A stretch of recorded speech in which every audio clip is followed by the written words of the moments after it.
This up top area I had been giving me a really hard time. You know, it's crazy. I redid this whole zone too. It was on a super slope like this, the whole thing, and I created these little hills and flat areas.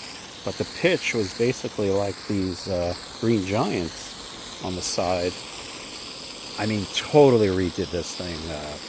Used a tiller, moved all the ground around. And it was good dirt too, you know. So it wasn't like it was compacted. So if you see there, where that the bottom, that was the line, that was the whole slope. It was pretty bad. And I created these flat spots. It's nice to bring the furniture and stuff. You could actually sit here. You could actually do something with this land because it was pretty bad. And you see there's the downward. And I made a little hill, another little hill. But yeah, this has been a little difficult. Usually this up top area has the best grass, but I don't know. This year, not so much.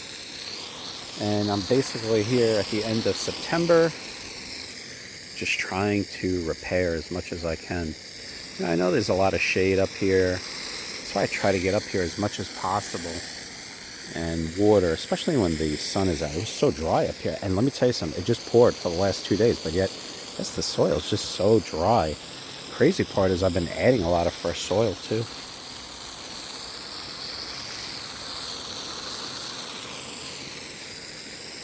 I'll turn on the sprinklers after this, but you know, the sprinklers sometimes they don't hit like an area like that, especially over here. This spot is really tricky.